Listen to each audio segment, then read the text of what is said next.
ब्राह्मण के भोजन में श्राद्ध पक्ष में सबसे ज्यादा जरूरी है दूध की खीर, दूसरा तुरई या गिलकी का भोजन, या तो सब्जी बनाओ या भजिया बनाओ, कुछ भी बनाओ। तीसरा मांस की दाल का भोजन, उड़द की दाल का भोजन। उड़द की दाल का या तो दही बड़ा बना लो, इमरती बना लो, या फिर बड़ा बना लो, या पकोड़ा बना लो, पर उसका भोजन होना जरूरी है।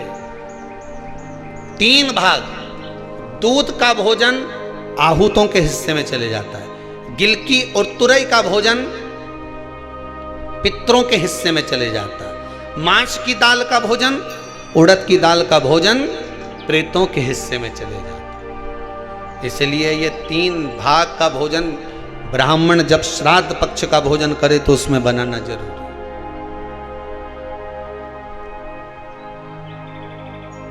बहुत जरूरी।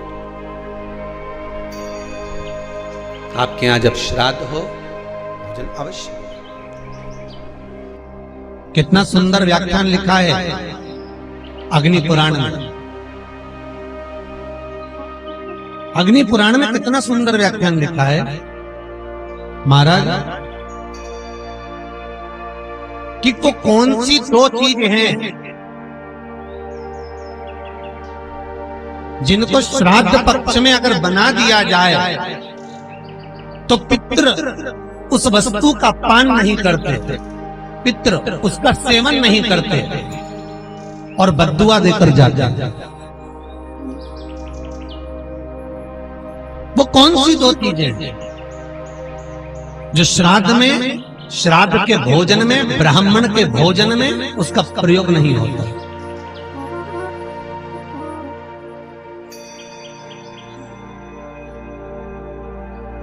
महाराज अग्नि पुराण,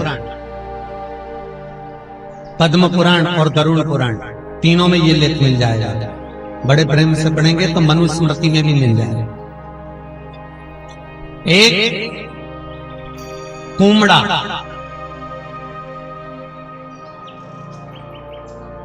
कुमड़ा जानते हो जो नवरात्रे में यज्ञ वाले दिन बलि चढ़ती है, वो कुमड़ा जिसका पेठा बनता है। आगरा में पेठा बनता।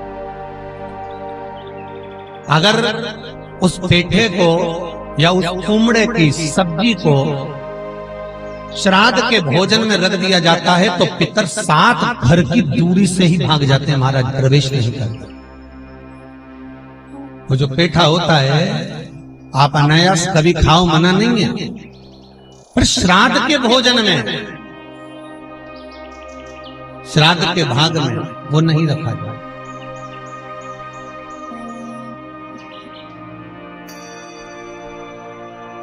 श्राद्ध के भाग में वो समर्पित नहीं है।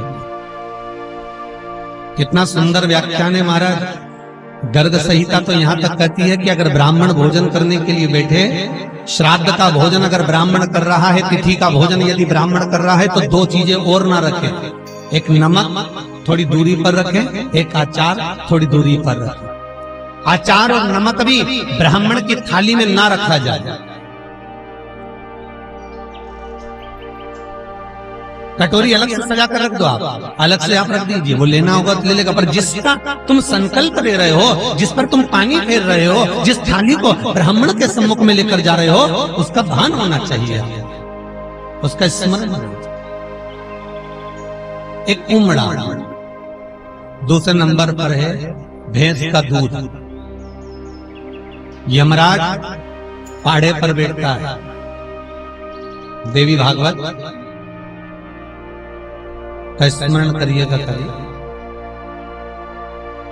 यमराज पाड़े पर बैठता है भैंसे पर, और जब पितृलोक से पितरों को लेकर जाया जाता है, पितरों के देवता आर्यमा स्वामी जब कौए पर पितरों को बिठाकर दरवाजे पर लेकर जाते हैं तो यमराज बीच मार्ग में मिलता है महाराज, और यमराज बीच मार्ग में मिलता है तो आर्यमा स्वामी को प्रणाम करता है यमराज, और प्रणाम करता है तब आर्यमा स्वामी कहते हैं यमराज तुम यहाँ कैसे आना होगा? यमराज कहते हैं प्रभु आज पितृलोक भूमि पर जाएंगे और अपने अपने घर का भाग ग्रहण करेंगे। मेरा निवेदन केवल इतना सा है, अगर पृथ्वी पर जाकर ये जिस पाड़े पर मैं बैठता हूं, जिस भैंसे पर मैं बैठता हूं, इसी की कुल की माता अगर भैंस का दूध का अगर पान कर आएंगे तो उनको त्राण भोगना पड़ेगा।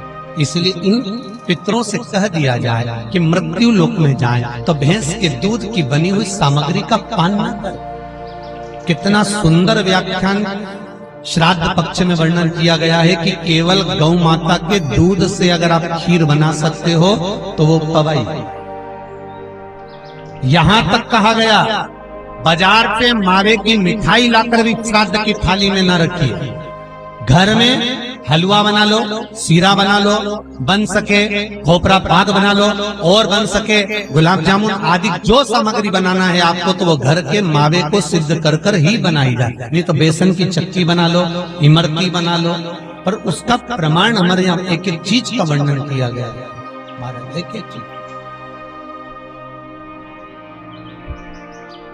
दो चीजें, एक कुमड़ा, दूसरा है भैंस का दूध।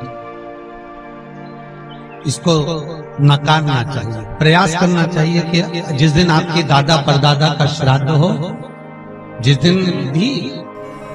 एक कौन सी सब्जी होती है जो पितृपक्ष में ब्राह्मण को भोजन कराते समय नहीं बनाई जाती? एक तो कुमड़ा, दूसरा पत्ता गोभी, जो बंद गोभी होती है ना, वो बंद गोभी जो होती है ना पत्ता पत्ता वाली, उसकी भी सब्जी पितरों के ब्राह्मण अगर भोजन करता है तो उसमें नहीं बनाई जाती। एक कुमड़ा, ये जो पेठा बनता है ना कुमड़ा का, ये भी श्राद्ध पक्ष में नहीं खिलाया जाता। मान बुरा कोला पेड़ा बोलते हैं, क्या बोलते हैं उसको, श्राद्ध पक्ष में उसको भोजन में नहीं दिया जाता, ब्राह्मण के भोजन। महाराज